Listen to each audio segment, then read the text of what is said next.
कशा आहात तुम्ही सगळे? तुमच्या सगळ्यांचं खूप खूप मनापासून स्वागत आहे आपल्या चॅनल सोकुल SRJ मध्ये।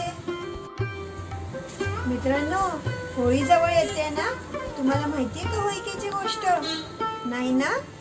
मी सांगणार आहे आज तुम्हाला होळीकेची गोष्ट। तर चला गोष्ट ऐकूया। तुम्हाला तर माहितीच आहे की हिरण्यकश्यपू नावाचा एक राक्षस होता। त्यांनी आणि त्याच्या बहिणीने ब्रह्मदेवाची खूप मोठी तपश्चर्या केलेली आणि त्याच्यातून त्यांनी वरदान मिळवलेलं की हिरण्यकश्यपूला घराच्या आत घराच्या बाहेर देव दानव मनुष्य सकाळी रात्री कोणत्याही शस्त्रास्त्राने त्याला मारलं जाऊ शकत नाही। आणि होलिकेला असं वरदान होतं की अग्नी तिला भस्म नाही करू शकत। हे वरदान मिळवल्यानंतर हिरण्यकश्यपूला खूप अहंकार झाला आणि त्यांनी असं घोषित केलं की मीच आता सगळ्यांचा देव आहे आणि कोणीही विष्णू पूजा करायची नाही। त्यांनी विष्णू पूजेवर बंदी घातली। पण त्याचा स्वतःचाच मुलगा म्हणजेच भक्त प्रल्हाद विष्णूचा खूप मोठा भक्त होता। तो कायम विष्णू भक्तीमध्ये तल्लीन असायचा। हिरण्यकश्यपूला हे पाहून खूप जास्त राग यायचा आणि त्यांनी ठरवलं की आपण प्रल्हादाला मारून टाकायचं।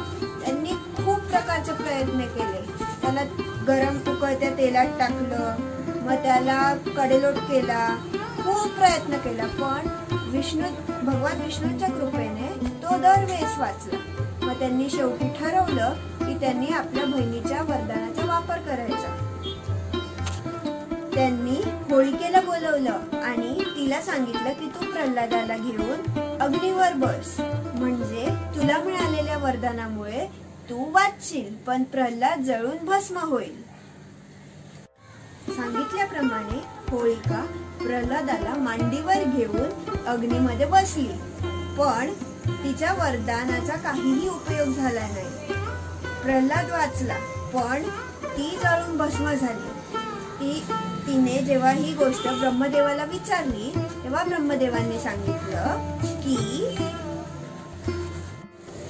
हे वरदान तुला लोक कल्याणासाठी दिलेलं होतं, पण तू त्याचा दुरुपयोग केला, म्हणून या वरदानाचं तुला काहीही फळ मिळालं नाही, म्हणून तू जळून भस्म झाली, असं ब्रह्मदेव होलिकेला म्हणाले।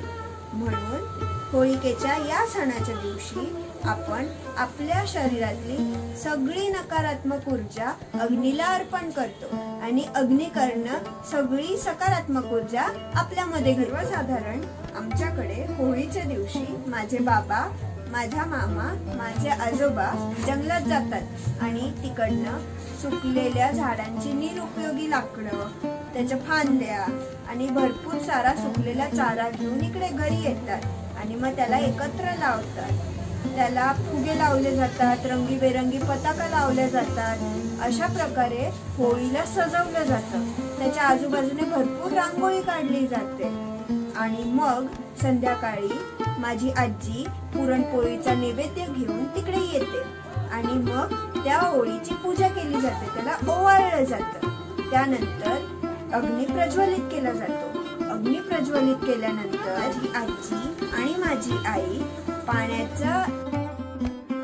ते पाणी होळीला अर्पण करत त्या होळीला 3 प्रदक्षिणा मारते आणि त्यानंतर सगळी आपली नकारात्मकता आणि सगळे आपलं वाईट विचार वगैरे सगळं होळी स्वतःमध्ये शोषून घेते।